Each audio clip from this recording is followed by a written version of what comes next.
Cenk Uygur is in the presidential race. He's here making his case on the Karen Hunt Show with this audience. I appreciate him coming through. There's a lot of people that want to talk with you. I'd rather them ask questions than me. I've already asked every question that I think I wanted to ask. Are you up for taking calls? Oh, of course. Okay. And yep, let's do it. All right. Let's go to Darren in Maryland. Welcome to the Karen Hunter Show. Hi. Darren in Maryland. Yes. Hi. Be ready. Yes. Okay. Yes. Okay. So, said, why do we have to pressure Democrats? Why do we have to beg them to get them to do what we want? If there was one political party in Washington, then he would have a valid point. But the fact is, there's another political party that's trying just as difficult, just as bad and intense as we want to get things done. They want to stop us from doing what we want to do. So, it's not like Democrats can just do whatever they want to do. There's another party trying to keep them from doing what they want to do. So we either have to put enough people in office to where we can get majorities in both houses of Congress, or I don't know how else you would even do it if you get elected. Yeah. So let me address that. So number one, that's the excuse that Democrats use. And I don't blame you for having that thought in your head. That you hear that so often in the media that it's hard for you not to have it in your head.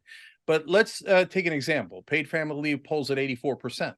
So who's stopping us? If the Republicans vote against it, 74% of Republican voters want paid family leave. That's 12 weeks off when a woman has a baby, mom or dad can take it. But given 12 weeks off for moms, Republican voters love it. Democratic voters love it. All voters love it. The polling shows it without a shadow of a doubt. So who's stopping us? Okay, the Republicans voted against it. Good. I want them to vote against it. And then you run against them and say these guys hate moms.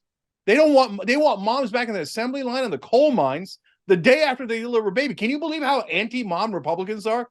I don't know why Republicans hate moms. Their voters don't hate moms, but apparently every Republican politician hates moms and wants them in a coal mine serving corporations the day after they deliver. See, this is politics. You got hardball, you got carrots and sticks. Democrats never use the hardball. They never use the stick. You know why? Because they don't mean it. They're not honest. If they were honest, they'd fight like hell for you for that because they got a winning hand.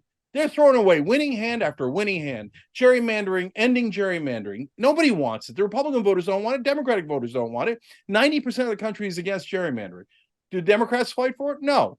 I mean, we talked about this last time when I was on this show.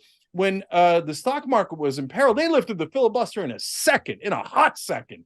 They said, oh no, filibuster. We don't care about that at all.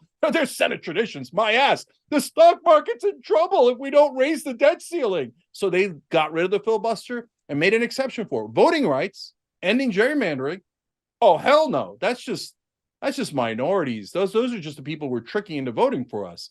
That's not the stock market. That's not my money. I don't care about that. So they didn't lift the filibuster.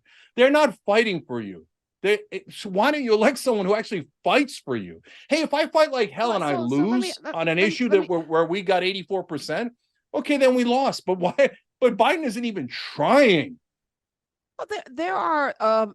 We had Cornel West on the show. He's a progressive, right? I mean, first of all, what's a progressive? What is a progressive versus just the regular run-of-the-mill Democrat? Yeah, progressive is one that actually agrees with the Democratic agenda and actually wants to do it and is uncorrupted. So doesn't take corporate PAC money and actually believes in the Democratic agenda 100%. And those are the guys that are constantly pushing to get these bills passed. And the people that they're fighting, the first line of defense before you get to the Republicans is the corporate Democrats, which unfortunately is most of the Democratic Party.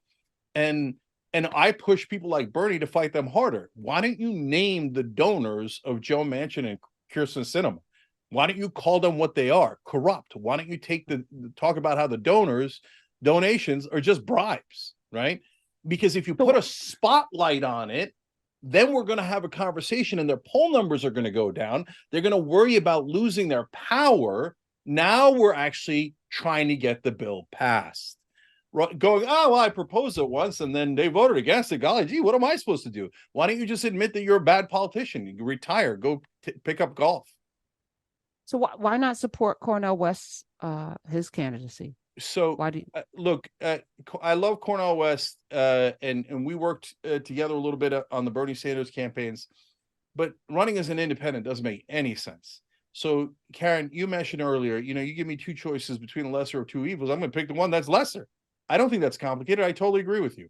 So, if the general election is down to Biden and Trump as it was in 2020, people are like, "Oh, you were against Biden in the primary, so what are you going to do?" I'm like, "How is this a question? The other guy's a fascist. I'm going to vote for Biden over Trump. That's easy, right?"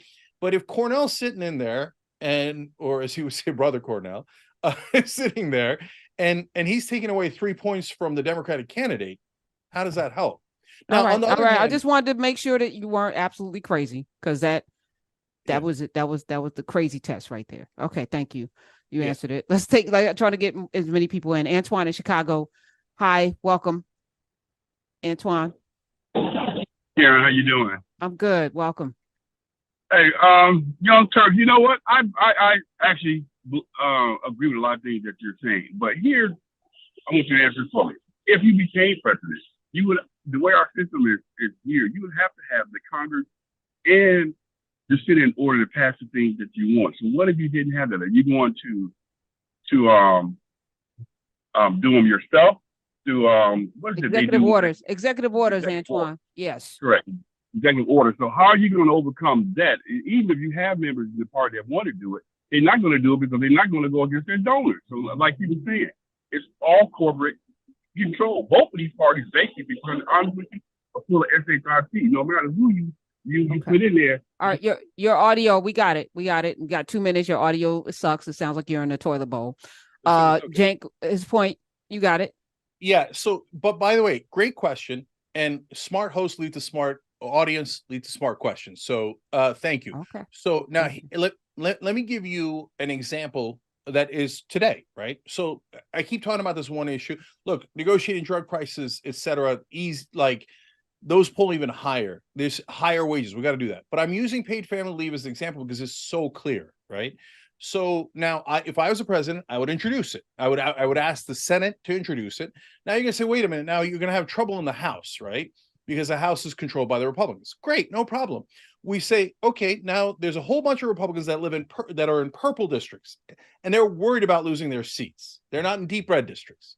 So then you put them to a question. Are you going to vote for paid family leave, which the overwhelming majority of your district and your voters want?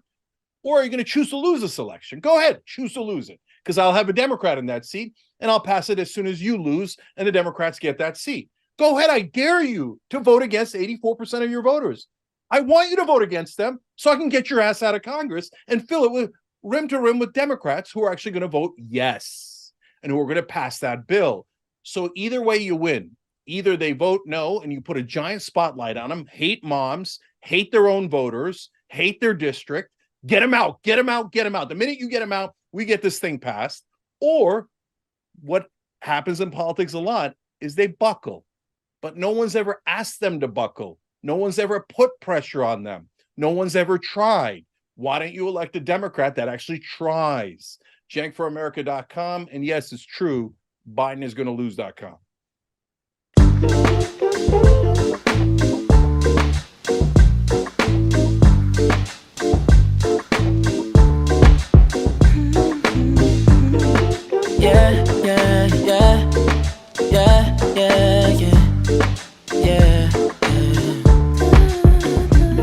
I run my fingers through her hair as she smiles and says that she loves me. Isn't it lovely when the one you're lusting is the one